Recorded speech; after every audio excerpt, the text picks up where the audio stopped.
Amigos, regresamos con argumentos. Ley de igualdad para la mujer, proyecto de ley aprobado en primera discusión. Seguimos conversando con la diputada Fairuz Airali. Estamos hablando, bueno, de todas las demandas que tienen las mujeres de buscar ese equilibrio, esa igualdad. No se trata de estar por encima del hombre, ni por debajo, ni atrás, sino estar al lado para trabajar en la consecución de metas, de un mejor país, de lograr proyectos juntos donde nadie resulte discriminado, ni menos. Y muchas veces, o a lo largo de la historia, las mujeres nos hemos tenido que enfrentar a diversas situaciones. Antes no teníamos derecho a la educación, luego no teníamos el derecho a la educación. Bueno, todavía en algunos países es una deuda pendiente para las niñas y jóvenes, pero, por ejemplo, en nuestro país, hacia 1945, si mal no recuerdo, es que la mujer pudo ser electa, participar en procesos electorales. Entonces, bueno, hemos venido trabajando poco a poco, paulatinamente, en recuperar esos derechos, pero también las mujeres, a la vez que estamos estudiando, que trabajamos, también tenemos que cuidar de nuestra familia, los niños, y todo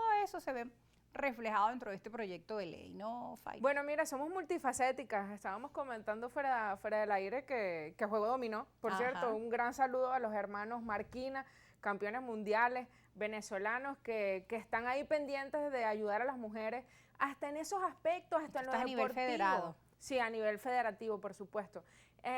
Hasta allí encontramos las diferencias. Cuando un hombre se sienta delante de una mujer en una mesa dominó, siente perdida la partida. Entonces, no podemos seguir así, se nos hace el doblemente de difícil. Tenemos la Convención de Beijing, tenemos la Convención del CEDAW, tenemos la Convención de los Derechos de la Mujer y del Ciudadana, por eso que estás comentando, que viene a formar parte o el origen principal, la Convención Belén do Pará, que es una de las convenciones más importantes para nosotras dentro de nuestra legislación internacional. ¿Qué sucede? Que todas estas normas marco que además vienen a aplicarse y que nosotros a través del principio de progresividad debemos de aplicar dentro del marco jurídico venezolano, tenemos una obligación fundamental, no solamente por la Agenda 2030, sino que tenemos una obligación fundamental de hacer coercitiva la ley. Bien lo dijiste, las leyes no pueden ser letra muerta, fueron unas de mis oraciones en el discurso en la Asamblea Nacional la semana pasada. ¿Por qué? Porque existen muchas leyes hermosísimas, incluso románticas, pero ¿dónde está la aplicabilidad? ¿Por qué fuimos a la Fiscalía General? Nosotros definitivamente cuando las cosas son negativas debemos denunciarlas y cuando son positivas debemos celebrarlas. El fiscal general Tarek William Saab viene haciendo un trabajo para nosotros, de verdad que hay que celebrar, encomiable. Sin embargo, esas tasas de femicidio siguen aumentando. Algo estamos haciendo mal o no estamos cubriendo las expectativas de las mujeres venezolanas para resguardar el derecho principal, que es el derecho a la vida. A nivel de después de la pandemia, ese número de casos aumentó. Por supuesto, porque sobre todo también existen muchas mujeres, fíjate, hay unas estadísticas que son asombrosas. Más del 65% de los hogares venezolanos están cubiertos solo por la presencia femenina. 7 de cada 10 mujeres en el país no tienen acceso a anticonceptivos, es decir, no se protegen.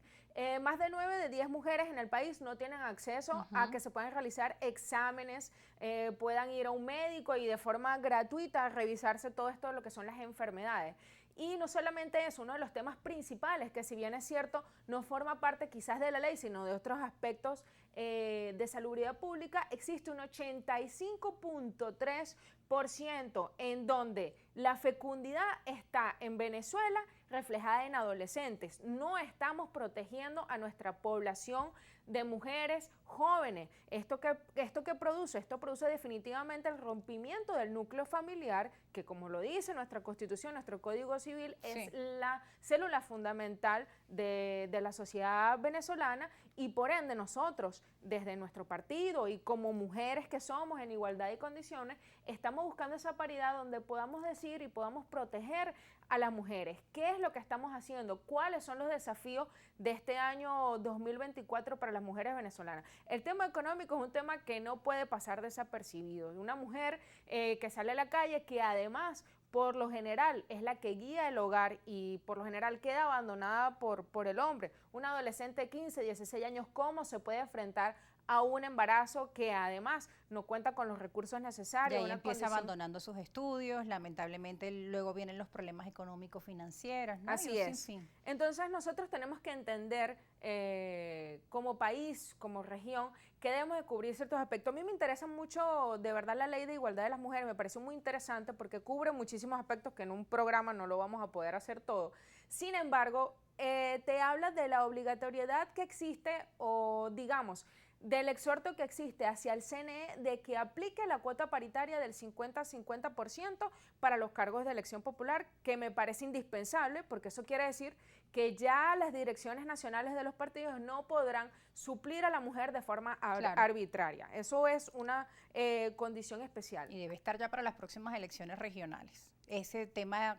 Listo, depende, ¿no?, de los lapsos, si da o no da los lapsos luego de sancionar. Hay que esperar la segunda discusión, que es donde se revisa artículo por artículo. ¿Cuándo está prevista, Fairuz? Eso depende del calendario. Hoy, por ejemplo, se estaba ya en segunda discusión la ley para los discapacitados, muy interesante. Estamos haciendo cosas vanguardistas, innovadoras, no lo puedo negar. Sin embargo, en este aspecto sí te digo que no depende de si estamos en una bancada oficialista opositora. Hay temas que hay que tratar de forma unificada. Nosotros, por supuesto, y para los neoespartanos, es muy interesante porque para Nueva Esparta, para las islas de Margarita y Coche, el año pasado o desde que venimos de pandemia, hemos tenido unos altos, elevados porcentajes relacionados a la violencia contra la mujer. Entonces, estas leyes que se están emanando desde la Asamblea Nacional, no solamente es que son importantes y vanguardistas, sino que quizás es posible que no podamos evaluar ese sistema de igualdad dentro de las casas en relación a las tareas del hogar, porque la ley lo dice, que debería haber una igualdad en las tareas. Sin embargo, queda la huella o vamos haciendo un camino, vamos labrando un camino en donde tenemos que dar a entender al hombre que eso no solamente es un trabajo, sino que tienen que coayudar a la mujer. Yo siempre he dicho que, además de que se nos hace más difícil, somos multifacéticas. Tú lo comentaste, hacemos las tareas del hogar, somos profesionales, cumplimos, estudiamos, atendemos a los hijos. Los hombres, de verdad, son más lineales en su quehacer diario. Aunque han venido cambiando las cosas y en muchas familias, bueno, por fortuna en mi caso, pues está esa igualdad en cuanto a las tareas, ¿no? Pero es un tema también cultural. Y no hemos avanzado lo suficiente en eso. ¿Cómo esta ley puede ayudar a que en las casas, a que esto llegue a las casas, diputada? Bueno, forma parte de los desafíos, que es crear, por ejemplo, número uno, red de mujeres, de una forma en donde puedan unirse en una sola voz a crear talleres de formación. Tu segunda invitada, ya conversé, por ejemplo, con ella, tenemos que ser muy proactivos, tenemos que llevar talleres, educarlas. Hay muchas mujeres que, independientemente de que hoy en día el mundo está tan avanzado, desconocen muchas formas de crecer. ¿Qué sucede cuando la mujer depende del hombre? Que no es, en nuestro caso, Venezuela, un caso típico, más bien es atípico, pues la mujer es la que va a la calle, trabaja y forma el hogar. Que siente que no puede, sino tiene que depender del hombre y por eso no denuncia o por eso no busca otra forma.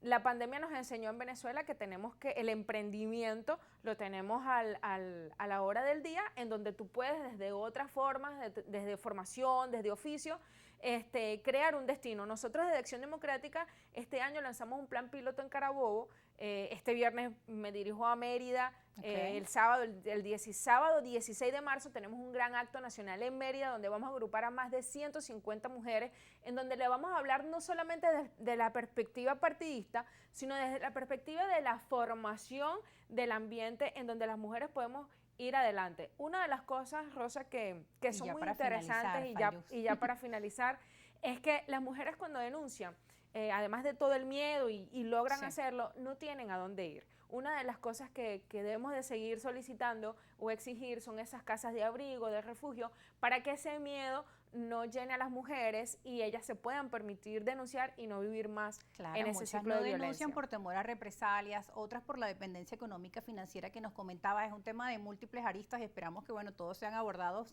dentro de esta comisión de la Asamblea Nacional. Si la gente tiene preguntas, también te puede escribir a tus cuentas en redes sociales.